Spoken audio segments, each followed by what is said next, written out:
vocês. Mais uma vez, eu quero falar para vocês que não segue o Podpah, se inscreva, assina o sininho e dá um like. Tamo junto. E Podpah, não consegue ficar longe de vocês. É claro, né? Tamo junto, tamo unido. Viemos pra ficar. E hoje nós vamos ter uma entrevista super bacana, ela que parece ter 15 anos de idade. Se engane não! E a bichinha é brava, porque eu já vi ela lá brigando. Ela é vereadora e agora está sendo candidata à reeleição, hein? Ixi, nada mais, nada menos que Sabrina Garcês. Muito bem-vinda, obrigada pelo ter aceitado o nosso convite. Gente, eu que agradeço. Eu queria começar todas as manhãs com essa animação que você começa esse podcast, viu? Maravilhoso, que energia boa. É um prazer estar aqui para falar com vocês. Pois é, Sabrina Garcês, advogada, mãe de pet. Mãe de pet do Ludovico, que tá na creche, porque eu vou te falar, essa vida de mãe trabalhadora e mãe de pet é sofrida, viu? É muito bom, né, ter um pet, não é? É maravilhoso. Eu adotei ele. É. E o Ludovico, na verdade, olha que história bacana. Opa! A mãe do Ludovico foi resgatada pela minha mãe na rua. E aí tem um abrigo que minha mãe ajuda, minha mãe, minha família, e quando ela estava bem debilitada, a cachorrinha, e aí foi pro abrigo, a gente ajudou, ela se reestabeleceu, e pouco tempo depois a gente descobriu que ela estava grávida, né? Enfim. Olha e só. aí o abrigo já estava muito cheio, e aí a dona do abrigo pediu para que a gente pudesse pegar os filhotinhos, porque não dava para ficar mais lá. E aí a gente saiu doando para as pessoas da família. E aí o Ludovico eu escolhi, ficou comigo, foi amor à primeira vista e tá lá comigo até hoje. 6 meses já com o Ludovico e aprendendo também, né? Porque essa é uma vida diferente. Oi, e só uma curiosidade, Ludovico, por quê esse nome? Ludovico. Nós fizemos uma enquete no Instagram. Sério? Aham. Qual que era a outra opção? Não, tinha vários. Tinha caramelo, vários. Tinha blue, porque o olho dele é azul. Mas Ludovico é por conta de Pedro Ludovico, né? Nossa história. E eu adoro história e acho bonito o nome. Já ficou. Ai, bacana. Sabrina Garcês foi eleita em 2016 com 7.233 votos. Isso. Depois foi reeleito em 2020 com 5.891 votos. A quarta mais votada, hein? Que responsabilidade. Me fala aí, pelo Partido Republicano. E aí você desenvolveu um trabalho super bacana que chama Tô no Bairro. Como que surgiu essa ideia e como que foi fazer esse trabalho? Paty, primeiro que tem aquela história de que o vereador ganha eleição e some da cidade, some do bairro. Isso sempre me incomodou, desde criança. Eu sou advogada, eu entendo a minha responsabilidade enquanto parlamentar. Então, quando eu ganhei a eleição, eu falei, eu vou fazer diferente. E aí, todo sábado, eu vou para um bairro diferente da cidade ouvir as pessoas. Eu só represento bem as pessoas se eu souber o que elas precisam. E eu não sou aqueles parlamentares que fica fazendo mandato em rede social embaixo do ar-condicionado do gabinete. Porque a maioria das pessoas, Paty, não tem condições de ir na Câmara reivindicar seu direito. É por isso que eu faço questão de ir no bairro. Eu vou no bairro, eu escuto as pessoas, eu converso com elas e assim o nosso trabalho se qualifica porque a gente está na Câmara defendendo aquilo que as pessoas precisam e aquilo que as pessoas esperam.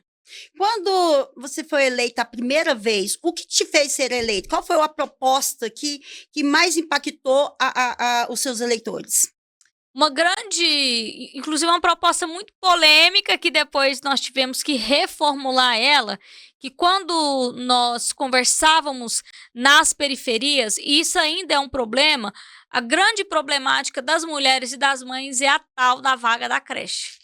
Que sempre entra Nós ano, com sai 10 ano, é a mesma coisa. Eu não entendo essa fila que nunca acaba, esse monte de menino que não sai da creche ou não cresce, e não arruma creche também para as mães que trabalham à noite. Isso, exatamente. Que eu não sei o que acontece, que as mulheres sofrem. Tem muitas trabalhadoras que trabalham à noite. Eu não sei, se tiver, eu peço perdão, não conheço, desconheço, creches noturnas. Então, e aí nós tínhamos uma proposta que falava da mãe crecheira, que é o que já existe na sociedade, que é uma vizinha se responsabilizar por outras crianças do bairro.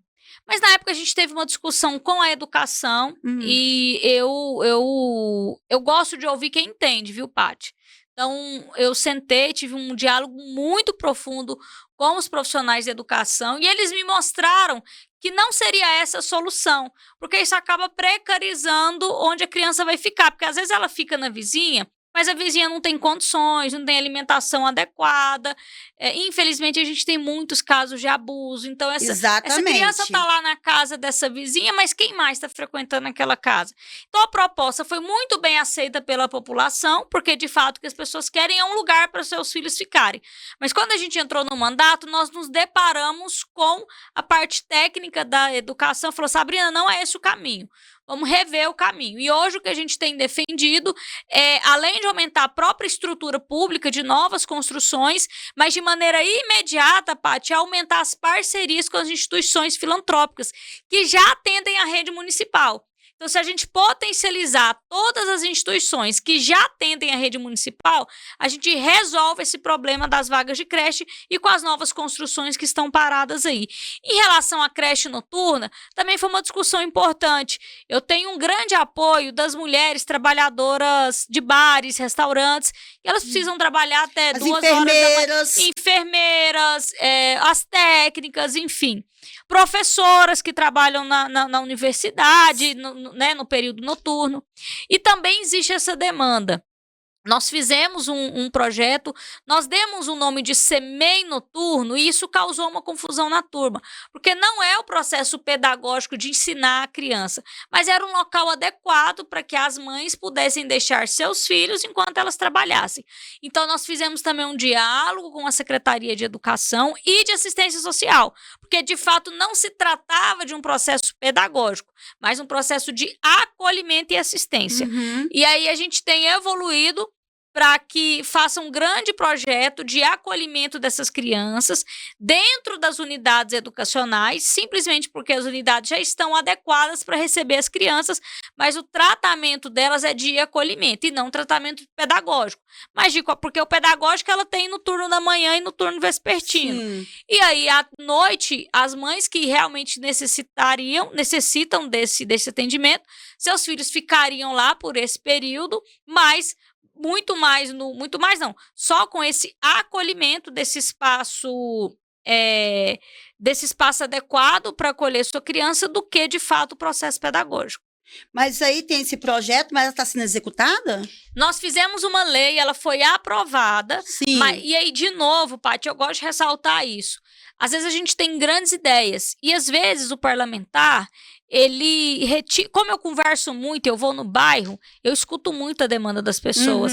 Isso não surgiu da minha cabeça, isso foi uma demanda importante que veio principalmente das mulheres. A necessidade. Isso. E aí a gente fez o projeto de lei, ele foi aprovado, ele é lei em Goiânia hoje. Tá, eu nem sabia que tinha essa lei. Eu acho que tem muita gente que não sabe que existe essa lei. É lei. E essa lei veio da Sabrina Garcês. Exato. Mas aí a gente está fazendo uma discussão interna da Secretaria de Educação para que fique bem esclarecido que não se trata do processo pedagógico, e sim o processo de acolhimento, e a gente quer fazer uma escola, um case primeiro, para a gente ver se dá certo, para a gente replicar isso nas outras regiões. Então, a gente está nesse momento de modelar a forma com que vai ser esse atendimento. Você ainda vai estudar como vai funcionar. Na prática, entendeu? Prática, é assistente porque tem um que vai trabalhar até meia-noite, aí tem aquele que trabalha a noite toda até de manhã. Então, tudo isso a gente ainda está desenhando, está escrevendo, para que a gente possa pôr em operação, entender como que vai funcionar. Se der certo, a gente replicar para as outras unidades. Qual a dificuldade maior? Nós estamos lutando, tudo. Tem muita resistência para poder executar esse projeto? E da onde sai essa resistência mais? Olha, eu entendo que a dificuldade maior é porque é algo inovador. Não Uhum. tem. Então, tudo a gente É, precisa fazer, a gente precisa pensar. Por exemplo, o trabalhador que vai ficar lá à noite, é. ele tem que receber uma gratificação de desempenho de suas funções noturnas. Quais são os funcionários que vão estar lá? Qual que é a alimentação que essa criança vai receber? Então, se a gente não tiver isso muito bem escrito e delimitado, a gente não consegue implementar a lei. Eu acho que seria bacana se fizesse um concurso, que aí a pessoa teria mais responsabilidade Uhum. para aquele que vai ficar à noite. Ah, não. A ideia é que, dando certo, você faça concurso específico para aquela área. É, né, para aquele Especi horário, aquela área, que aí Isso. a pessoa teria mais responsabilidade e Uhum. ficaria ali trazendo mais como que fala, um feedback, né, para educação, enfim, Isso, perfeito. né? Eu acho que seria interessante sobre isso. E agora, o projeto, qual o seu projeto agora para sua reeleição? Olha, a gente tem conversado, Paty, primeiro que a manutenção desse processo constante de diálogo e de conversar com as pessoas, porque o mais importante é conseguir ouvir a população, é estar Uhum. presente nos bairros. Então, nós incrementamos o tom no bairro com a carreta da saúde da mulher, vamos incrementar com a carreta odontológica, com a carreta oftalmológica. Mas um grande avanço que a gente tem que fazer aqui em Goiânia é em relação à saúde mental. A gente precisa cuidar da saúde mental dos nossos servidores, Perfeito. principalmente os servidores da saúde e educação, que têm sofrido bastante, e a gente precisa cuidar da saúde mental dos nossos jovens, da nossa meninada. Então, a gente fez uma emenda impositiva agora, Paty, de atendimento nas escolas municipais, rodas de conversas com psicólogos, 6 encontros durante o semestre com pais e professores para falar sobre isso, sobre automutilação, sobre o autoextermínio, os índices de violência que têm aumentado. Então, hoje isso já é realidade na rede, emenda impositiva nossa, já foi atendido, nós estamos encerrando esse ciclo agora, mas a gente precisa ampliar isso. O que eu tenho defendido, por exemplo, é o aumento da assistência do SUS. Então, a gente precisa ter CAPS em todas as regiões. E a Sim. gente precisa ter CAPS para criança e CAPS de criança que atende, um CAPS de criança que atende transtorno mental e um outro CAPS de criança e jovem que atende vícios. Não dá para você misturar os dois. Nossa, são duas situações diferentes. Duas situações diferentes. Assim como a gente tem que ter o CAPS adulto, também, que trata de transtornos, e CAPS adulto, que trata de vícios. Então, por exemplo, em cada região, deveria ser no mínimo 4 CAPS. Hoje em Goiânia a gente não tem nenhum por região. Então a gente tem defendido e também a questão da reformulação do Vacilichuk. Ele precisa sair daquele lugar, é insalubre para os usuários, é insalubre para os servidores. Então, uma busca para um novo local do Vacilichuk, a implementação de 4 CAPs diferentes em cada região de Goiânia e o atendimento dentro das escolas com pais e professores em relação à saúde mental dos nossos jovens. Olha, Sabrina, você abordou agora uma coisa que eu, particularmente, eu acho que é uma das prioridades que deveria ter, que hoje em dia a situação da saúde mental de todas as idades realmente está tudo Paty, comprometido, está tudo 10% da comprometido. Tá? população tem ansiedade e depressão. Eu tô falando de 2 transtornos. Que é diferente, que as pessoas não sabem Sim. diferenciar, não sabem lidar com isso. Não, e só esses 2 tomam 10% da população. Você imagina Exato. os outros. Exato. Eu conheço vários jovens, né? Eu trabalho com famílias, entendeu?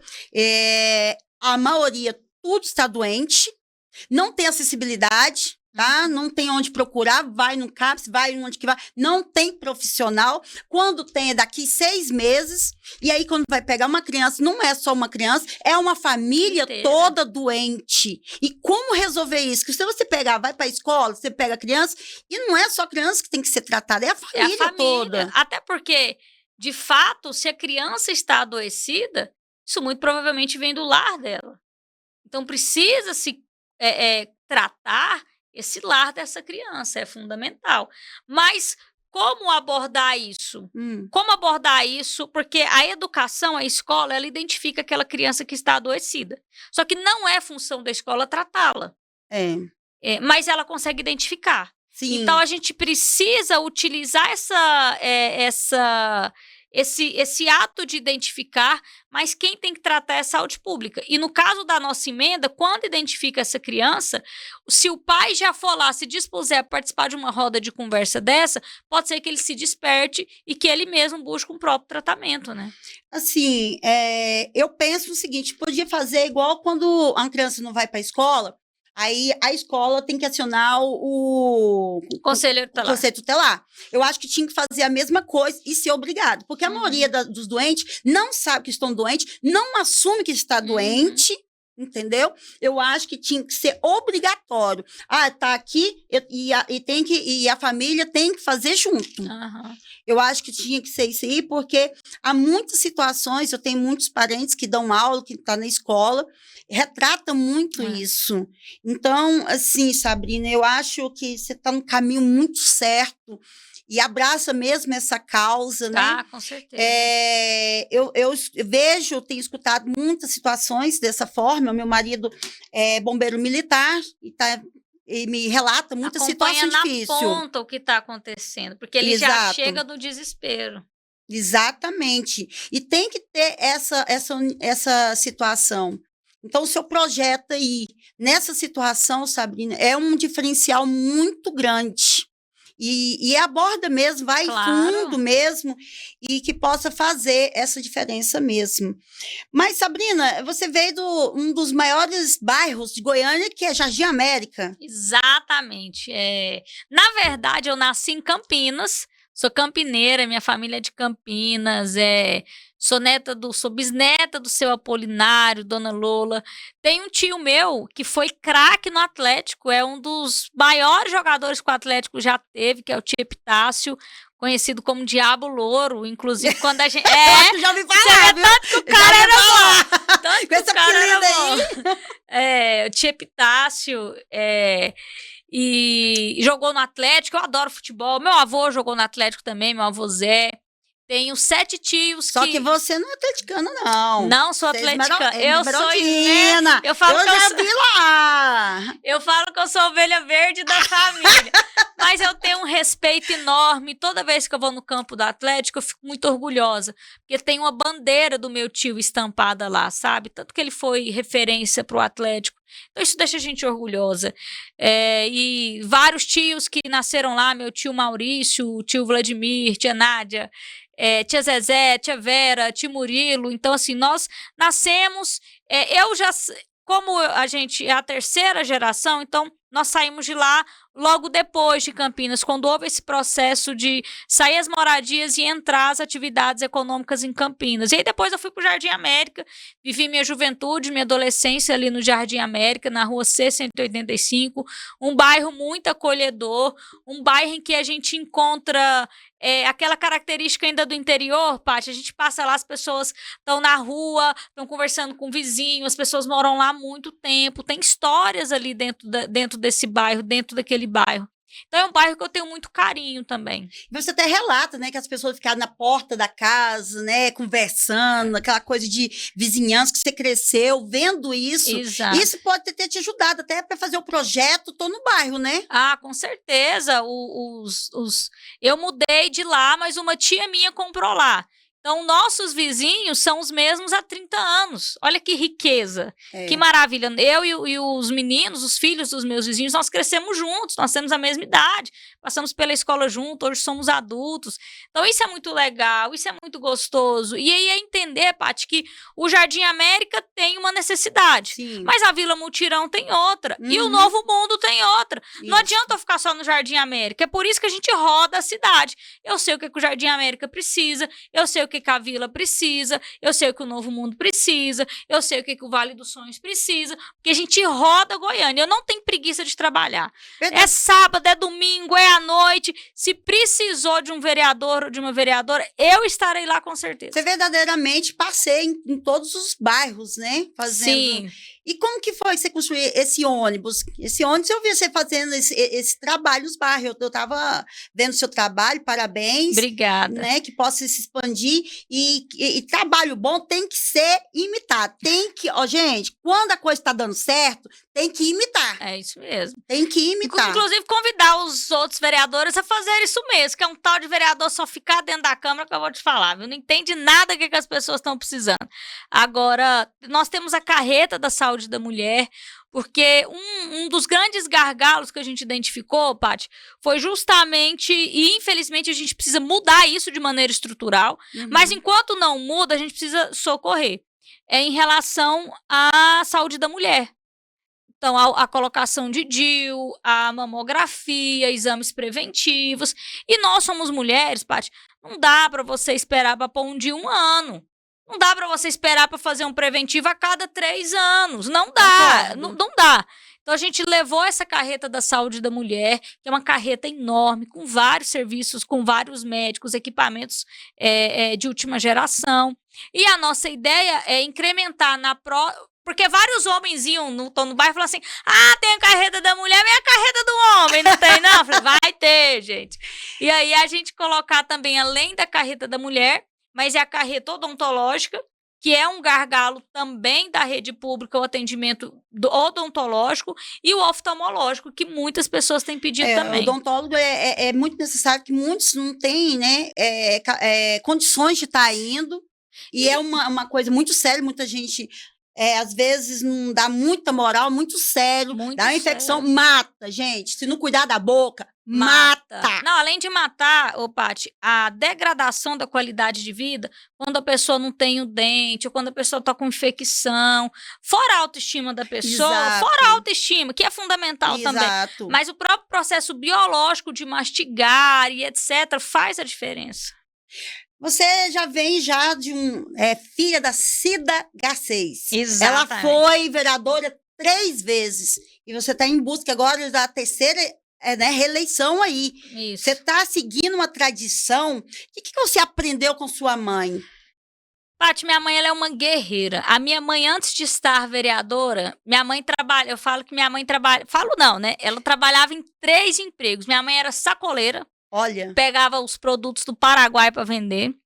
Minha mãe trabalha. Quantas mães não sustentou filhos desse jeito? Quantas mães não fizeram isso? Minha mãe trabalhava no açougue de madrugada. Eita! E durante o dia ela trabalhou na Fundec, trabalhou em alguns órgãos públicos, trabalhou em banco, trabalhou em empresa privada. Então, assim, minha mãe sempre foi aquela mulher brasileira, que era aquela mulher em 3 empregos para poder sustentar os filhos. Graças a Deus, a gente sempre teve uma rede de proteção muito boa. Então, a gente morava com a minha avó. Então, minha mãe tinha condições de se ausentar de casa, porque minha avó estava lá ajudando a cuidar da gente. 3 empregos, 3 filhos. Aí ela acorda.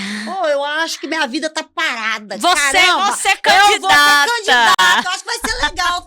Não tá tendo emoção a minha vida. Como foi isso, essa história? E ainda chegar ainda. Exato. A minha mãe ela já participava de movimentos de mulheres ainda na época. Além dos 3 empregos, Paty, ela ainda tinha tempo para militar. Então, eu lembro, pra brigar. Então, assim, trabalhou com a Lúcia Vânia, minha mãe trabalhou com o doutor Honor Cruvinel, trabalhou com faleiros, trabalhou na época, em 98, quando o próprio Marconi surgiu como governador. Eu lembro da gente criança, Paty, minha mãe carregando a gente pra bandeiraço. Eu cresci aprendendo, eu acho que antes de aprender a falar, eu aprendi a pedir voto, Paty. Antes eu já sabia pedir voto, já sabia pedir voto. Tá na genética, ainda foi treinada. Genética. E minha mãe veio desses movimentos de mulher.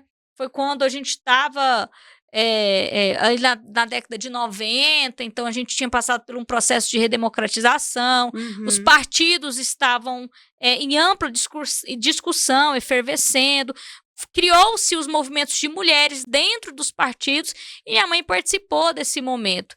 E aí foi candidata, se não me engano, em 2004, ganhamos a eleição e depois disso ela foi reeleita mais 2 vezes. Em 2016 ela teve um problema de saúde muito sério, minha mãe teve 2 cânceres, um na coluna, um na tireoide. Nossa! Ainda passou por isso. Ela e aí a família toda, né? Exatamente. E aí, em 2016, nosso grupo político entendeu que estava muito debilitada essa questão da saúde. Eu já estava formada, já estava com o meu escritório. Eu vim também do movimento de juventudes, então eu já já tinha sido presidente, já tinha sido presidente de juventude partidária, já tinha sido da UNE, da UEE, do Centro Acadêmico de Direito, tive uma participação muito importante em relação à conquista do passe livre estudantil aqui em Goiânia. É muito importante, né? Porque muitos estudantes aí, uma luta, às vezes não tem dinheiro nem para comer, tem que estudar, tem que trabalhar. Exato, e era uma luta que eu adquiri na universidade, entendendo essa realidade também. E aí, em 2016, eu fui candidata e nós ganhamos pela primeira vez. Deixa eu fazer aqui, eu até separei essa pergunta. Qual é o seu diferencial na sua história que faz tantas pessoas confiar em você? Qual o seu diferencial? Que as pessoas confiam tanto, que te fez ser eleita 2 vezes, ainda ser a 4ª mais votada. Há uma confiança muito grande em você. Paty, eu acho que é um mandato transparente. Eu não engano as pessoas, eu não enrolo ninguém e eu tenho uma retidão com o que eu falo. O que eu falo para mim precisa ser cumprido. Eu me cobro muito mais do que qualquer pessoa. Então, eu entendo que estar na política, eu tenho que ser exemplo, eu tenho que dar o exemplo. Se eu quero exigir algo, se eu quero mudar a política, o primeiro exemplo tem que ser eu. Eu acho que isso transparece para as pessoas, essa seriedade que eu trato o mandato. É um zelo muito grande, porque esse mandato não é meu, Paty. Esse mandato é dado para mim pelas pessoas. As pessoas, um amigo meu falou o seguinte: Sabrina, você já imaginou? Domingo, 7.000 pessoas têm que acordar e ir lá votar em você. Veja a responsabilidade que a gente tem. São 7.000 pessoas que confiaram em mim na minha primeira eleição. Então, eu entendo essa responsabilidade que as pessoas depositam. E eu correspondo trabalhando com seriedade, com honestidade e sempre com muita transparência. Eu vi que quando chega a hora de defender o povo, você não teme, seja quem for, você bate de frente mesmo, exige mesmo, né? E como que que você enfrenta essa abordagem? Porque aí as pessoas falam assim, peraí, você está pensando que é quem na fila do pão, né? Porque há um preconceito das mulheres na política, em tudo há preconceito, né? Há preconceito, uma limitação. E quando a mulher entra na política, né, e fala, mulher não sabe de nada. E aí você vem com esse histórico da sua mãe, guerreira, então vai sair candidata, ganha 2 eleições, luta pela reeleição. Você pretende continuar aí na política e chegar a uma prefeitura? Já aproveitando aqui, deixa eu abafar o caso aqui. Eu quero ser prefeita de Goiânia. É mesmo? Eu quero ser prefeita de Goiânia. E não vou demorar muito não, viu? Gente, primeira mão aí. Bafão. Antecipação. Ó lá quem quer ser, prefeito de Goiânia aí, fica de olho aqui, no pate. Então, e aí, como que se enfrenta tudo isso? Como que é o seu dia a dia para enfrentar esses obstáculos com seus colegas? Porque a gente sabe muito bem que muitos dizem que é a favor da mulher, mas é mentira. Toda mulher passa por isso, Paty. Eu acho que a gente enfrenta da mesma maneira, tendo que se desdobrar muito mais do que qualquer homem para estar nos mesmos espaços de poder ou nos mesmos espaços de liderança, tendo sempre uma retidão moral muito maior, é sempre exigido para as mulheres muito mais do que exigido para os homens, o que no meu entender é bom, porque nós somos mais... nós temos mais retidão mesmo do que os homens, e é comprovando isso diariamente. A mulher, ela realmente não tem um dia de paz, não tem um dia que ela vai falar assim, hoje eu não vou precisar provar nada para ninguém. Todo dia a gente precisa provar para alguém. E quando eu entrei na Câmara, eu lembro que nós tínhamos 2... E eu adoro contar essa história, porque o Quitão é um amigo meu, formou praticamente junto comigo. Eu estava concorrendo à presidência da CCJ, e o que estão concorrendo à presidência da comissão mista.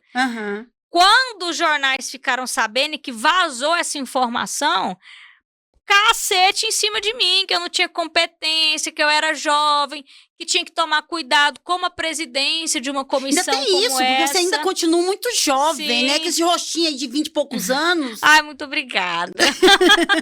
mas é esse comprovar direto. Nesse caso, por exemplo, meu colega, que tem muita competência também, e que estava em uma comissão muito importante, não foi questionado em momento nenhum.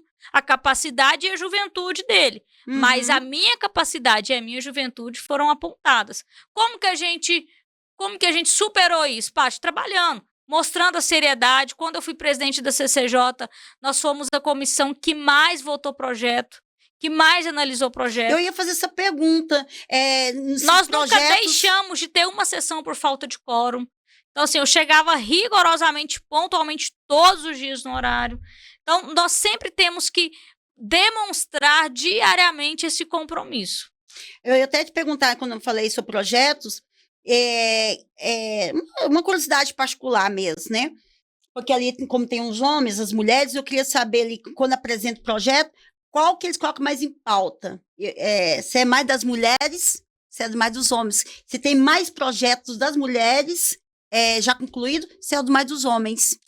Então, essa é uma pergunta complicada, porque como nós temos muito mais homens, nós temos só 5 mulheres. E nós temos 30 homens. Então, a produção legislativa dos homens é maior, porque eles são um grupo maior. Mas se a gente pegar individualmente, tem 7 anos que eu sou a vereadora que mais apresenta projeto importante na Câmara. Então, individualmente, as mulheres produzem mais. Mas se a gente for jogar no bolo, porque como são 30 homens contra 5 mulheres, 30 estão produzindo mais do que 5. Mas se a gente analisar individualmente, as mulheres estão produzindo mais do que os homens. Geralmente nos partidos parece que tem que ter 30% de mulheres. Na verdade, tem que ter 30% de respeito em relação ao gênero. Então, no mundo ideal, por exemplo, nós poderíamos ter mais mulheres dentro de um partido. 30% deveria ser reservado para o homem.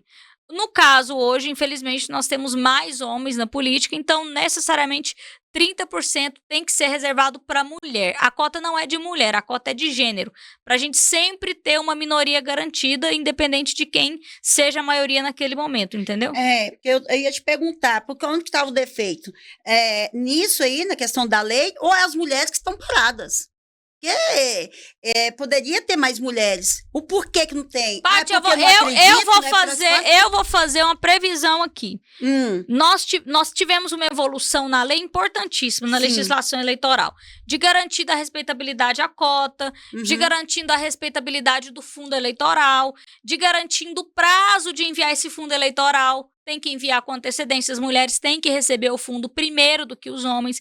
Eu não vejo isso. Não, está na lei. Isso é uma evolução. Mas não é cumprida. A maioria mas não é né? cumprida. E aí eu vou te falar por quê. Nós tivemos aqui na Câmara de Goiânia 5 vereadores que perderam o mandato por não cumprir cota de gênero. Hoje, se você analisar todas as chapas, nós não temos mais candidaturas fakes. Todas as candidaturas de mulheres são candidaturas reais. Um outro questionamento mas essas candidaturas são competitivas ou não? Eu entendo que ainda não. Mas veja bem, a gente saiu de um processo em que não se tinha mulher, em que nós começamos a ter mulher obrigada, mas os políticos colocavam aquelas mulheres mais ou menos. Agora eles estão começando... Vamos ser sinceros, laranja. Laranja. Agora nós estamos por um processo em que eles estão realmente impulsionando as candidaturas. Eu espero que nas próximas eleições nós tenhamos mais mulheres com candidaturas competitivas.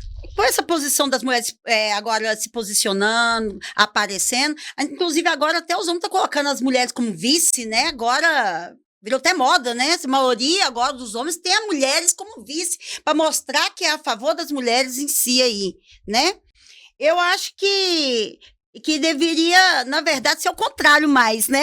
Eu também acho. Até porque eu já falei aqui, eu acho que nós mulheres somos muito mais competentes do que os homens. Sabrina, e tendo essa história, você tendo referência da sua mãe, referência da sua avó, como que a Sabrina Garcês, uma mulher forte, que luta, que representa a sociedade, representa as mulheres, como que você incentiva as mulheres a entrar na política e abraçar essa causa? O que a Sabrina Garcês tem de projeto? O que ela fala? Como que ela incentiva essas mulheres?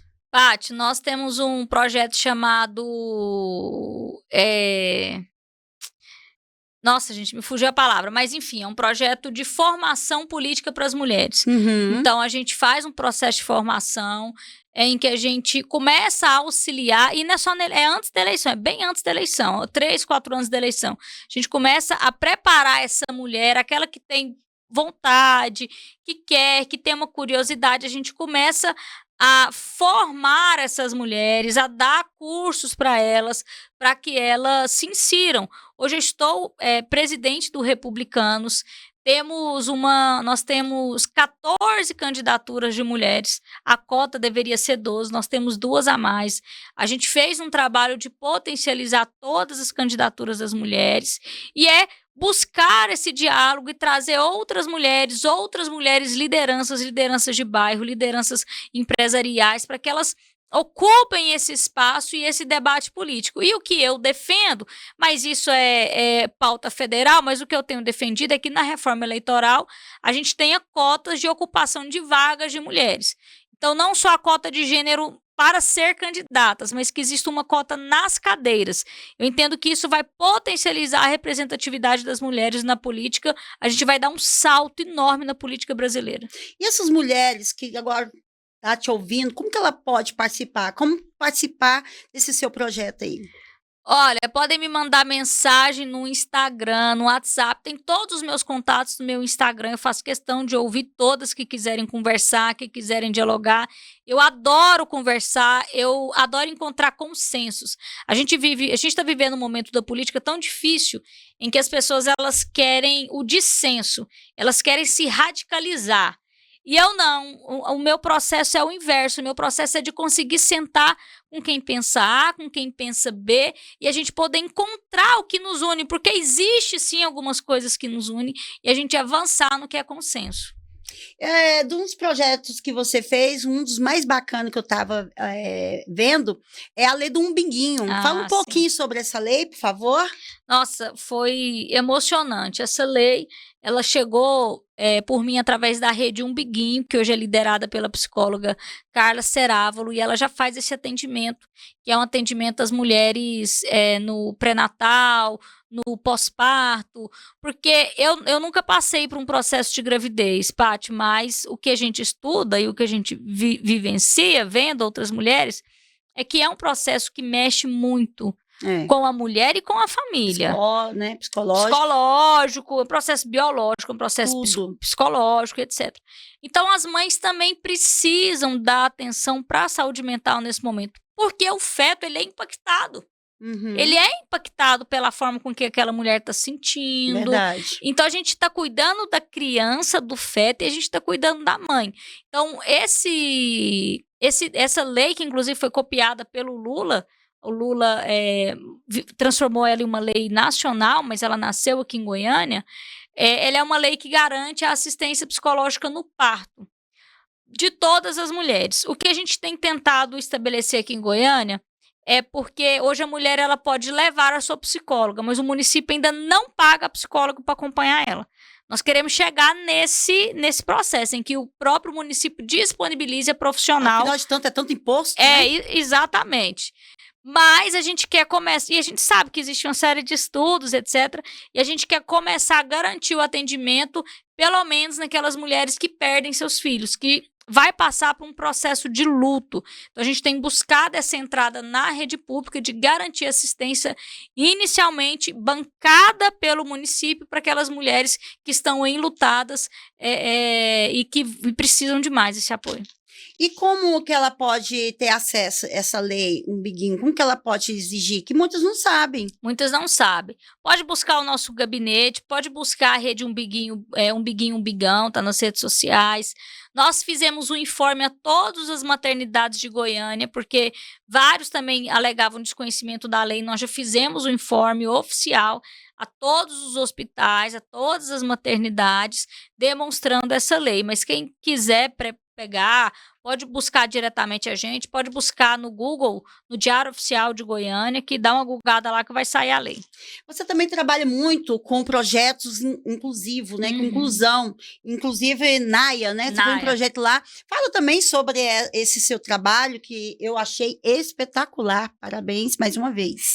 O NAIA é uma associação de jovens pais, de jovens e crianças autistas e das suas famílias.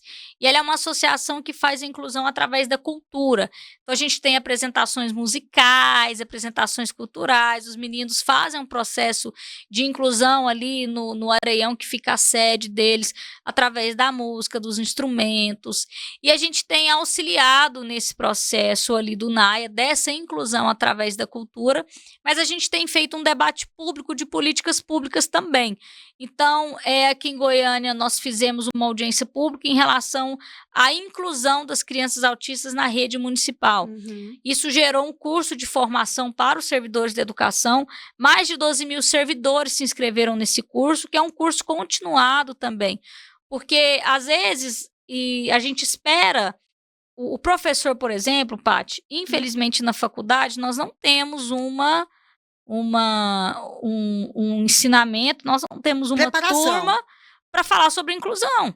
Os professores estão saindo da universidade, eles estão sendo formados, mas eles não estão sendo formados para o aluno que eles vão receber lá na ponta, que é o aluno que tem autismo, que tem TDAH, que tem, às vezes, uma série de necessidades educativas especiais. E aí a gente espera que esse professor saiba também entender essa situação, mas sem nunca ter sido preparado. Então, a gente precisa passar por um processo de conscientização e formação desses profissionais e precisa garantir o amplo atendimento dessas crianças. Porque quando a gente conversa com uma mãe também, Paty, o sonho dela é que seu filho tenha autonomia. Que ele consiga ler, escrever, que ele consiga ir no supermercado. Então, a gente entende as angústias da mãe. Afinal de contas, a mãe cria filho para o mundo. Para o mundo.